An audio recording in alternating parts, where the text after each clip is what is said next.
Nous allons dans la partie Est, mais à Kigali précisément, Kigali qui vient de signer un accord d'asile avec Londres.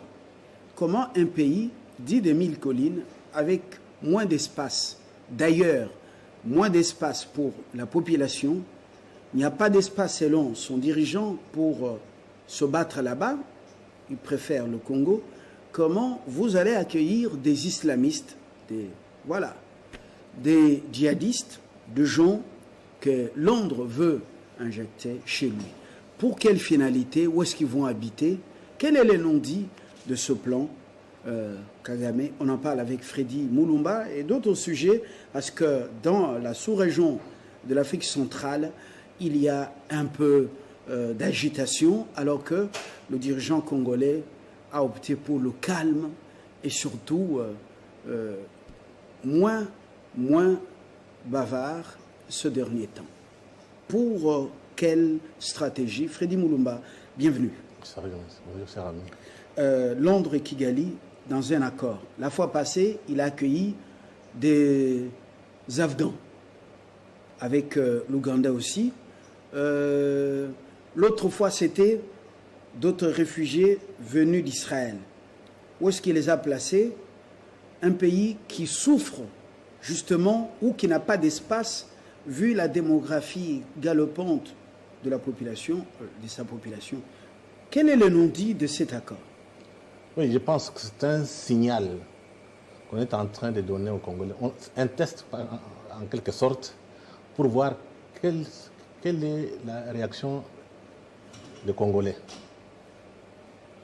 Ah, c'est un ballon d'essai? Un ballon d'essai en prévision de la balkanisation. Parce que généralement, on oublie toujours l'histoire, il faut rappeler l'histoire. Durant la colonisation, quand on a fait le partage de l'Afrique, et en Afrique centrale, il y avait l'État indépendant du Congo que Léopold II avait mis en place. Mais il avait pris la partie qui devait être contrôlée par les Britanniques, les Anglo-Saxons. Donc pour Cécile de Rhodes, il fallait l'Angleterre, la Grande-Bretagne, devait contrôler la partie de l'Afrique du Sud, du Cap jusqu'en Égypte. Donc toute cette place-là, donc vous prenez les Caps, vous montez dans tous les pays anglophones, vous prenez le Rwanda, l'Ouganda, Soudan jusqu'en Égypte. Dans leur vision, ça appartenait aux Anglo-Saxons. Ils n'ont jamais accepté les manœuvres de Léopold II parce que c'est en faisant beaucoup de manœuvres diplomatiques que Léopold II a récupéré cette partie. Donc pour eux, avec toutes ces limitations, il faut qu'on revienne. Donc c'est dans la vision de la balkanisation. Imaginez-vous ceux qui nous font la guerre. Des islamistes qui viendront ou qui viendraient préparer ou créer une république islamique dans l'est du pays. On ne comprend rien. Non, je pense que s'ils viennent, c'est pour la déstabilisation. Ah, donc il faut d'abord déstabiliser dans les ADF. Il faut déstabiliser et autres groupes armés. Exactement. Il faut d'abord déstabiliser l'Est. Et si nous n'arrivons pas à nous organiser, ça va donner l'impression que nous sommes incapables de contrôler cet espace. Comme ils ont leurs médias, ils vont faire trop de bruit pour dire que les Congolais sont incapables de gérer un grand pays, donc il faut les diviser. Donc ce sont des ballons d'essai qu'ils essayent de faire. Mais l'objectif poursuivi, c'est de balkaniser le Congo. Donc le président Kagame, quand il est arrivé au pouvoir, ce n'était pas au hasard. C'était pour que les Britanniques récupèrent leur place, qu'ils avaient perdue durant la période où Léopold II avait manœuvré pour récupérer cette place-là. Donc l'Est du Congo. Et vous allez voir qu'à Kigali, tout comme à Kampala, ce sont des entreprises britanniques, beaucoup plus donc anglo-saxonnes, qui sont placées à Kigali et à Kampala, ceux qui pillent le Congo. Cette guerre l'AFDEL, qui était derrière? Les anglo-saxons. Les anglo-saxons. Donc il ne faut pas être naïf. Ces gens comprendront quand on va créer un rapport de force sur le plan international pour les contraindre à négocier avec nous. S'il n'y a pas... Donc il voudrait bien, sous cette étiquette du M23, rebelle congolais, alors que c'est l'armée rwandaise qui nous fait la guerre. Alors, dès qu'il y a les attaques, on emmène en masse ces islamistes venus de la Grande-Bretagne pour pouvoir accentuer davantage la guerre. Ce qui est dramatique, c'est quoi? Aujourd'hui, il est attesté qu'à l'est du Congo, il y a des islamistes. Comment la Grande-Bretagne peut se permettre d'envoyer encore d'autres islamistes? Pour quel objectif? Et ces islamistes-là ne sont pas ni à Kigali, ni à Kampala. Ils sont au Congo. Ils passent par où? Toutes les armes qu'ils ont, ça vient d'où? Donc je dirais un peu... D'où viennent-ils ceux qui sont en Grande-Bretagne? Je pense qu'il y a beaucoup qui étaient en Afghanistan, qui ont été utilisés pendant la période où l'armée américaine et britannique et les Occidentaux étaient présents. Maintenant, comme ils sont partis, on ne peut pas les laisser. Il faut maintenant les amener chez eux, leur donner un peu d'asile. Mais l'Angleterre, tout comme l'Amérique, ne peut pas prendre tout le monde. On parle au moins de 200 000, c'est beaucoup de gens. Voilà pourquoi on négocie avec Kagame, on dit non, comme toi tu es là, tu es notre homme, et surtout que le Congo est à côté, tu peux les placer. Donc, je pense que c'est la bonne guerre. Nous faisons quoi? Entre-temps, le même Premier ministre britannique amène de l'argent et des armes chez Volodymyr en Ukraine, comme pour dire, voilà, ce qui n'est pas fait, ce qui est fait par Poutine n'est pas bon, nous venons sauver le régime, et les Ukrainiens. Donc, des hypocrites. Non, on en a parlé la fois dernière. Il faut étudier la pensée occidentale très bien, et la philosophie occidentale. C'est une philosophie de domination. Ils ne comprennent quand il y a un rapport de force. C'est leur nature. Donc, si aujourd'hui, ils l'amènent chez Kagame, ces islamistes, ils pensent qu'ils ont droit.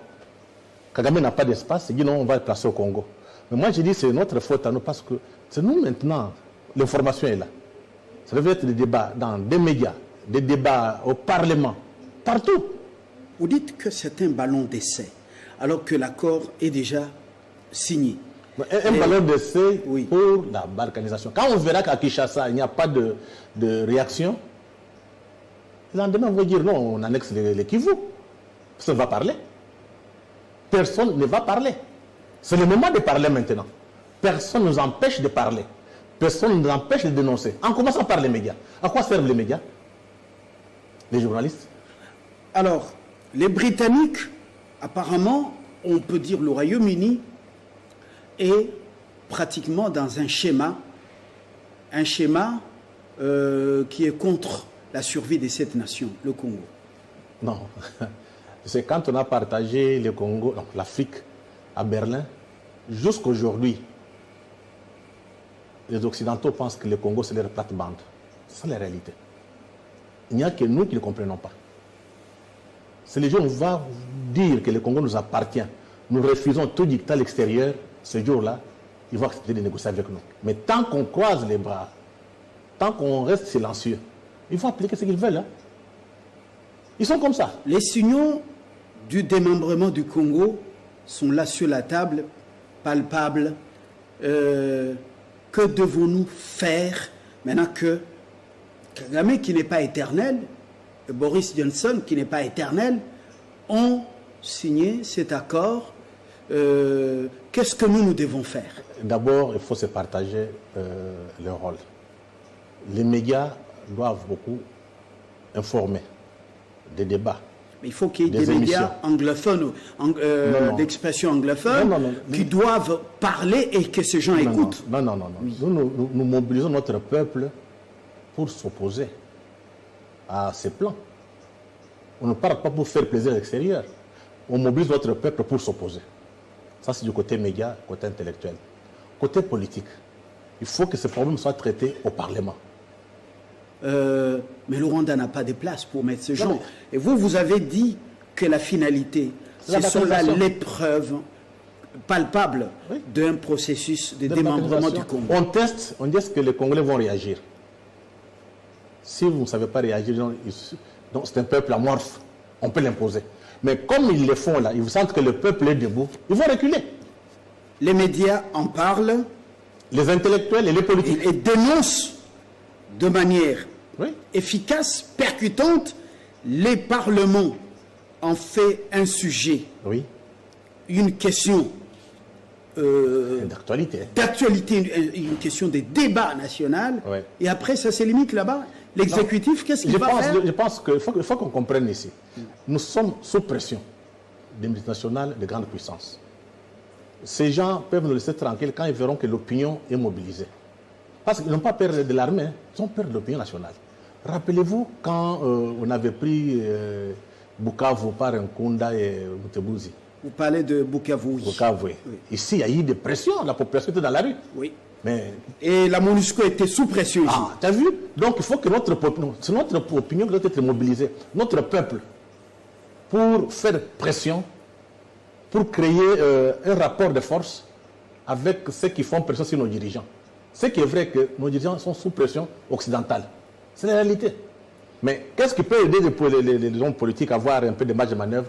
C'est quand l'opinion est mobilisée, quand les intellectuels font leur travail, quand les journalistes font leur travail, et quand les élus parlent à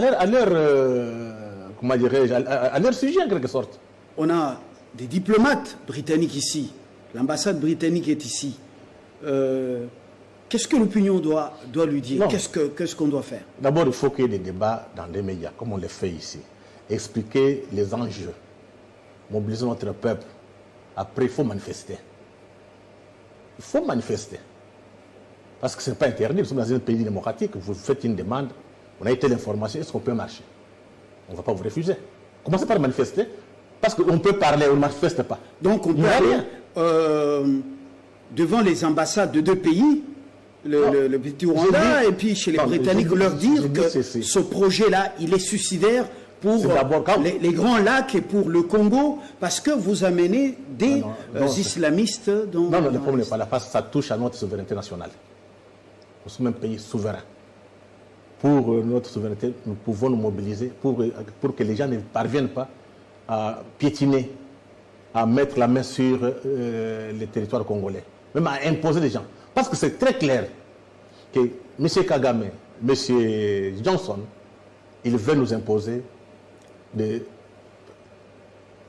pas des traîtres, mais des gens qui viendront mettre des désordres dans les pays. Alors, est-ce que ces gens ne sont pas déjà déversés sur notre territoire? C'est possible. Et cet accord serait tout simplement juste un trompe-l'œil. Et puis, pendant les différents mouvements du FAMEM 23, ces gens déjà injectés parmi les ADF. Ça, c'est un fait. Comme tous sont anglophones. J'ai dit c'est un fait. Où est la société civile? La société civile est là pour, quand de telles questions, ils prennent position. Les mouvements citoyens, on ne les entend pas. Ils sont où? Donc, le problème, les ballons sont dans notre camp. Si nous voulons demain que Kagame et tout comme Boris ne puissent pas imposer les gens ici, on mobilise notre peuple. On n'a pas d'autre choix. La liberté a un prix. Nous pensons qu'on va croiser les bras, on va pleurer, on ne va pas nous laisser. Ils ont dit, ils vont le faire. Qu'est-ce qu'il faut faire? Parce que quand vous amenez les militaires, ils vont encore discuter. Mais quand ils verront le peuple dans la rue, ces jours-là, ils vont reculer. Nous sommes dans un pays démocratique que les sociétés civiles demandent l'autorisation officielle de contester, de protester contre cette aventure qu'on va encore faire au Congo. C'est tout. Deuxième élément sur Paul Kagame. Il est à Brazzaville. Oui, c'est justement ça l'autre élément. On sent qu'il y a de l'agitation. Tantôt il est chez les Français, lui l'anglophone. Tantôt on voit qu'il cherche à positionner des militaires donc en Centrafrique dans le cadre de la mission de l'ONU en Centrafrique, quand on connaît qu'il y avait une guerre pour que notre contingent ne puisse pas aller à Bambari, on a monté des fausses informations contre notre armée jusqu'à faire partir notre contingent de la Centrafrique. Vous connaissez qu'ils sont à Bambari. Et comment ces accords avec Brazzaville, une opération de séduction, quelqu'un en train de chercher un allié dans la sous-région? Parce qu'en difficulté avec Museveni et le Burundais Ndayishimiye qui a remplacé Nkurunziza. Il faut rappeler l'histoire. Aux élections de 2018, quand le président Félix Antoine Tshisekedi a été élu président, avant que la Cour constitutionnelle puisse entériner, Paul Kagame était président de l'Union africaine. Il avait fait un communiqué pour contester les élections en disant que ce n'était pas des questions transparentes. C'était sous la dictée de la France. Non, la dictée ou pas, c'est le fait. La réunion de haut niveau à Addis Abeba, oui. C'est Paul Kagame qui l'avait présidé, oui. Il a demandé aux Congolais de ne pas, il va venir à Kinshasa, qu'on attende.